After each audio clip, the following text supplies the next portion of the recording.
Long ago, in the time before the Buddha, there was a hermit called Kapila, who used to retire to the seclusion of the forest for meditation. It was his habit to favor the practice of meditation on loving kindness, and this he would practice on a regular basis, by day and by night.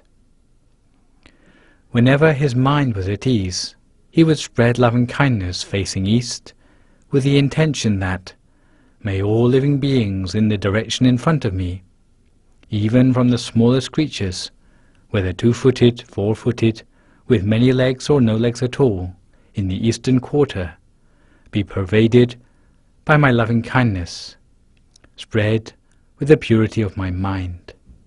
May all these beings enjoy happiness and be free from all suffering. The next day, he might spread loving kindness in the same way to the western quarter, the northern quarter, the southern quarter, upwards or below. He would spread loving kindness in this way in all directions, consistently and regularly, until it became his habit. Whenever he slept in happiness, as if slipping into deep meditation. It would bring him joy the whole of the time, and he would have a dreamless sleep. If he ever dreamed, it would be of auspicious things. On waking, he would feel refreshed, free of sleepiness. He always had a very radiant complexion because of his practice, and even if there was danger in his midst, it could never harm him. He was loved and respected by men, angels, and the forest creatures alike.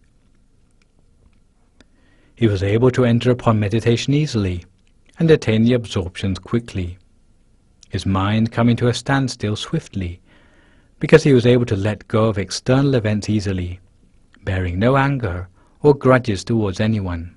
His mind was bright at the center of his body, brighter than the sun at midday. As a result of his practice, the forest became abundant with fruit, and as soon as animals which were sworn enemies, like deer and tigers, came into the vicinity of the forest, miraculously they were able to coexist in harmony, because even their minds changed to become filled with loving kindness towards one another, following the example of the hermit. However, when those animals came close to death, they would be unable to stay in the forest, but felt compelled to pass away outside the forest so as not to pollute the pure atmosphere of the place. Even the creepers and shoots of the plants in the forest coiled auspiciously in a clockwise direction. Later, after many aeons had passed, this place was to become the town of Kapilavastu, in the present-day Nepal, where the Lord Buddha was to grow up.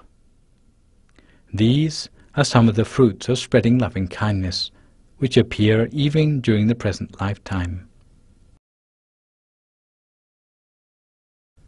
So, having spread loving kindness in this way, we condense our awareness down, back to the center of our body again, taking careful note of the brightness, the clarity, and the feeling of peace and joy at the center of our body.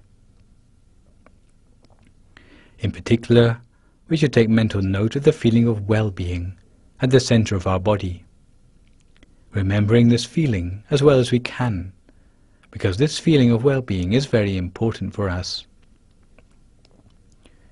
It represents the state of progress in meditation that we have made up till now. If we can remember this feeling as well as we can, the next time we come to meditate again, we can start again from this feeling.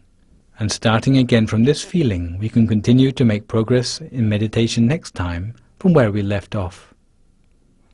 So for the last few moments of this meditation, take a few moments to make a mental note of the state of your progress in meditation, remembering the feeling as well as you can.